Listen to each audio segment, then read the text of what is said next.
This is OwlUp, where learning happens in minutes, not hours. For a deeper journey, explore all our courses at owlup.co. Now, let's dive in.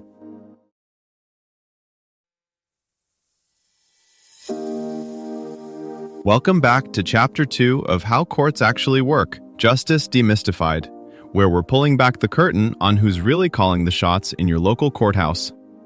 Today, we're meeting the cast of characters in black robes and figuring out what each of them actually does when they're not banging gavels. Let's get into it.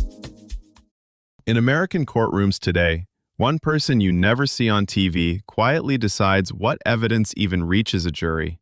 A single ruling on a short motion can matter more than hours of dramatic testimony. Yet most people could not name the judge who shaped the entire case. Some of the most consequential work a judicial officer does never happens in a public hearing at all. It lives in dense case files, crowded calendars, and drafts of opinions covered in digital comments and track changes. While the courtroom is the visible stage, much of their real influence comes from how they manage everything around it, setting deadlines, narrowing sprawling disputes into a few sharp questions, and nudging parties toward resolution before a jury is ever called. Think about how many moving parts any serious dispute involves: witnesses' schedules, expert reports, ongoing business operations, even media attention. Judicial officers quietly choreograph this chaos, deciding which issues demand urgent attention and which can wait. They also balance their individual cases against hundreds of others, constantly triaging limited time and resources while still aiming to deliver decisions that can withstand scrutiny years later. They also live under a constant tension most people never see. Every decision must be fast enough to keep real lives moving, but careful enough to survive appeal and maybe even shape future law. On a busy docket, that might mean toggling between a criminal sentencing, a complex patent dispute, and an emergency order about a child's school placement in a single morning. Digital tools help: case management systems, research databases, even video hearings. But each click still reflects human judgment about whose problem gets attention now and how much process each dispute truly needs. Away from the front of the courtroom, the real gravitational pull of a case often sits in a judge's written work. Those 15 to 40-page opinions aren't academic essays. They're instruction manuals for everyone who has to live with the decision: businesses planning their next move, agencies revising policies, families deciding whether to keep fighting or settle. Each paragraph signals not only who wins this dispute, but how similar disputes will be treated next month, next year, in the next courthouse down the road. A huge part of that work is invisible collaboration. Draft opinions circulate digitally among law clerks, who flag weak spots, inconsistent citations, or practical consequences the first draft overlooked. In multi-judge appellate panels, circulated drafts can trigger quiet negotiations. One judge softens a rule to keep a majority. Another writes a separate concurrence to warn future courts how far the logic should go. Even dissenting opinions, which technically lose, can shape the law years later when higher courts or legislatures pick up their reasoning. Magistrate judges sit at the center of this machinery far more than most people realize. Handling that million-plus annual stream of pretrial matters means they become specialists in recurring problems: defective search warrants, flawed expert reports, discovery fights in sprawling, data-heavy cases. Their recommendations can effectively set the baseline. By the time an Article 3 judge reviews an issue, the analysis is already structured, the key tensions identified. Technology changes the tempo, but not the stakes. Searchable dockets let judges scan patterns across hundreds of similar cases. Analytics tools can flag when a proposed outcome would break sharply from local practice. Video hearings compress geography, letting one judge hear matters from distant divisions in a single afternoon. But every efficiency gain carries a risk.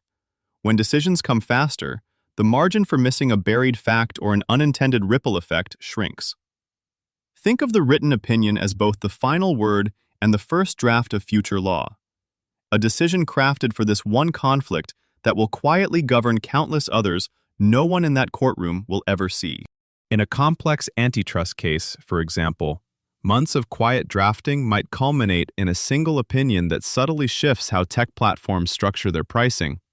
No splashy press conference, just revised terms of service pushed silently to millions of users. In a criminal docket, a magistrate's careful approach to digital search disputes today can shape how police departments across a region write training manuals for handling cloud data tomorrow. A family law judge's nuanced reasoning about co-parenting across state lines can quietly influence how school districts write enrollment policies for years. One analogy helps. A judicial opinion is like a new play added to a sports team's playbook. It's drawn up for a particular game, but once it's on paper, coaches across the league study it, tweak it, and slowly it becomes how everyone now plays that situation. Lawyers read the diagrams, clients adjust their risk calculations, and the next time a similar conflict surfaces, the baseline expectations have already shifted. Digital trails are stretching hearings into new territory. Encrypted chats, deepfakes, and AI-generated documents all land on a judge's desk looking normal on a screen. As online courts spread, and AI tools quietly suggest cases or spot patterns, the real power shift may be in who designs and audits those tools. Your challenge this week: pick one high-profile dispute and track not the verdict, but who actually wrote, reviewed, and relied on the key opinion. In the end, the real story of any lawsuit may live in a document you'll never read, drafted on a quiet afternoon, and revised long after the hearing ended. Follow those trail markers, citations, footnotes, later cases that quote them, and you'll see how a single paragraph today can quietly redraw the legal map you walk through tomorrow. Before next week, ask yourself, in my current matter, which specific decisions are actually being made by the judicial officer? For example, case management directions, interlocutory rulings, listing priorities. And how clearly have I tailored my submissions to those decision points rather than to a notional judge? Also ask, if I looked at my last court document or appearance through the eyes of the judicial officer's associate or registrar, what parts would feel confusing, unnecessarily long, or unhelpful to their workflow? And what's one concrete change I can make in my next filing to fix that?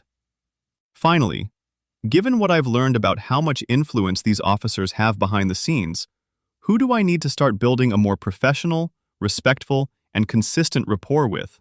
For example, chamber staff, registry officers, and what's one conversation or email I can send this week to move that relationship in the right direction? This was OwlUp, your daily step forward. To keep learning with structured courses and more insights, go to owlup.co. Until tomorrow.